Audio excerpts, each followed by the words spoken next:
Você tem o hábito de ler? E mais, você transmite esse costume para filhos e netos? Na casa da advogada Noemi Bastos, essa cultura, a da leitura, é transmitida de geração em geração.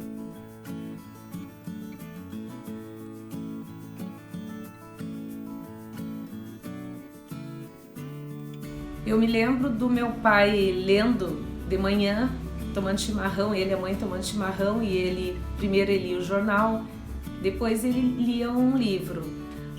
Antes de dormir também, um pouquinho antes de dormir, eu ia no quarto deles, eles estavam lendo na cama. E é exatamente hoje o que a gente faz aqui em casa. A gente tem o hábito de ler, eu tenho o hábito de ler. Eu digo que eu brinco que eu não tenho um livro de cabeceira, eu tenho uma biblioteca de cabeceira. Eu acho que eu devo ter em torno de uns 20 livros ou mais na cabeceira da minha cama. E quando eu passo no quarto das minhas filhas para dormir, que eu sempre dou boa noite para elas também estão lendo, e também a Bíblia, né? Nós aqui em casa todos temos o hábito de ler a Bíblia, uns antes de dormir e outros quando acordam. Clarice também é apaixonada pela literatura e guarda histórias de vida que envolvem os livros da família à profissão. Alfabetizei um bom tempo, depois, pelas voltas que a vida dá, caí no ensino médio. Aí sim, né? Aí foi a oportunidade de eu viver tudo aquilo que eu gostava. Eu fui lendo cada vez mais, fui lendo os clássicos todos até para poder conversar sobre eles. E nesse momento eu engravidei. Tive a primeira filha e quando eu engravidei do segundo filho, 4 anos depois, eu li na Terra. Eu fiquei apaixonada pela história, pela personagem, e comecei então a revisar a trilogia com olhos mais maduros, porque eu já tinha visto lá atrás, mas não com a mesma ótica.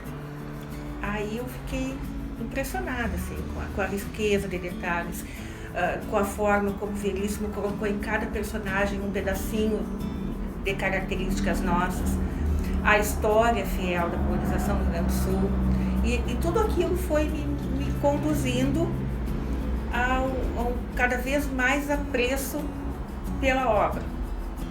Quando eu soube que se tratava de um menino, então o meu filho se chama Rodrigo, em função de um certo Capitão Rodrigo.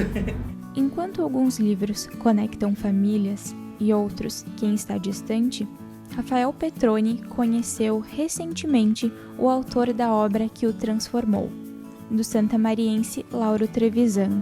Esse livro aqui é o meu favorito do Padre Lauro porque foi o primeiro que eu li. E eu tinha uns 16 anos de idade na época. Isso foi em 1997. E eu estava aí da fase da adolescência e tudo mais, né, para a juventude. E para mim foi muito importante porque ele foi um livro que me ensinou desde cedo que um caminho realmente existe. E esse é o caminho do poder da mente. Graças a esse livro aqui, muito eu aprendi, muitas realizações eu tive, tanto na minha vida pessoal quanto profissional. E todas as noites, a pequena Rafaela ouve histórias antes de dormir. Quem conta é a mamãe, uma apaixonada por livros desde a adolescência. Mesmo que a pequena ainda não saiba ler, já segue o exemplo. É um momento nosso, um momento que eu e ela damos margem para criatividade, para imaginação. Hoje em dia, no mundo tá tão com tela e tão assim digital, que eu gosto de puxar o analógico para ela, o livro, que ela tenha contato com o papel, que ela conheça a importância da criatividade, de criar. Então, normalmente eu leio para ela histórias desde os 5 meses dela e peço para depois ela me recontar. E isso para mim também é muito interessante, porque daí também eu vejo o que ela entendeu da história, a visão dela de mundo até então. E a gente trabalha sentimento de medo, sentimento de alegria, de frustração, e isso tudo através de leituras.